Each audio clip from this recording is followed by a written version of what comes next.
pleasure to see you. Let's start with that question. Given what you know now, what really happened in Wuhan? Look, I think there's a growing body of evidence that takes this outbreak back earlier to the September-October timeframe in 2019. This new information that we're hearing today, it's going to be in the Sky News documentary on Monday night, as you said. It's also in my book, the first chapter of my book, What Really Happened in Wuhan, on the front page of the paper today. This is a major revelation. This is China's most famous defector to America. He's known as the father of China's democracy movement, Wei Jingsheng. And he tried to alert US intelligence agencies in 2019, in November 2019, that there was a coronavirus spreading in Wuhan. He says he first heard about it in October during the military games. It's like the Olympics for athletes, and they were taking place in Wuhan in October.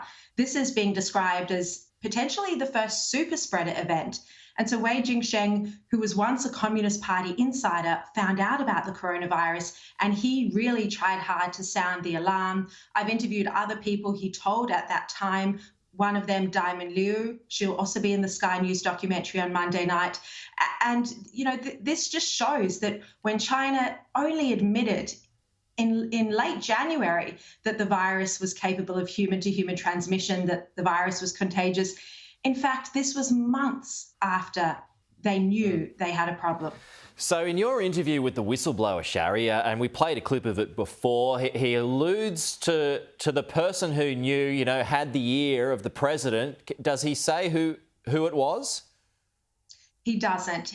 Look, I think whoever that politician is, there will be a lot of, if their identity is ever revealed, there will be a lot of questions about what that politician did. Did he alert the president, Donald Trump, at the time? If so, what action was taken?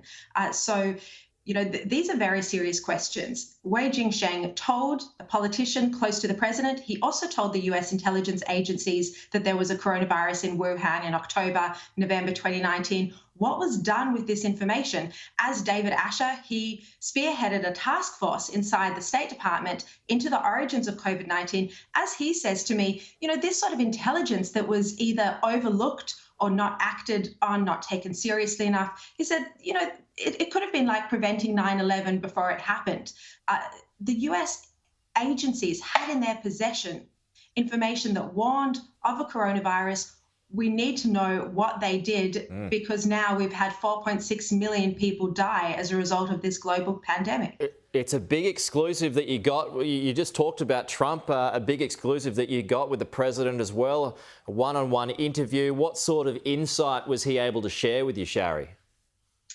Look, it was a really fascinating interview, Pete, and the main thing he shared, I'm not about to tell you it right now, of course, it's on Sky News documentary on Monday night, but the main thing he shared is the intelligence that he was looking at that convinced him this virus leaked from a lab.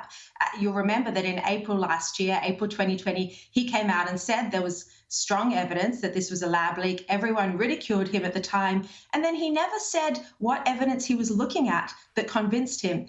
That was a question I put to him repeatedly in my interview with him, and we did get some answers, and that's going to be big news on Monday night. Okay, and just finally, Sharri, I mean, was it a lab leak? Is that what it was? Look, I think the overwhelming evidence points to the involvement of the Wuhan Institute of Virology. Whether it was a natural virus that they collected from the caves in the Yunnan province, or whether it was originally a natural virus that was then subject to their laboratory research, all the evidence indicates there was a leak from that lab. There is no evidence that suggests this was a natural virus that just naturally jumped from animals to humans. So it was a bit of folly that something came from the wet market.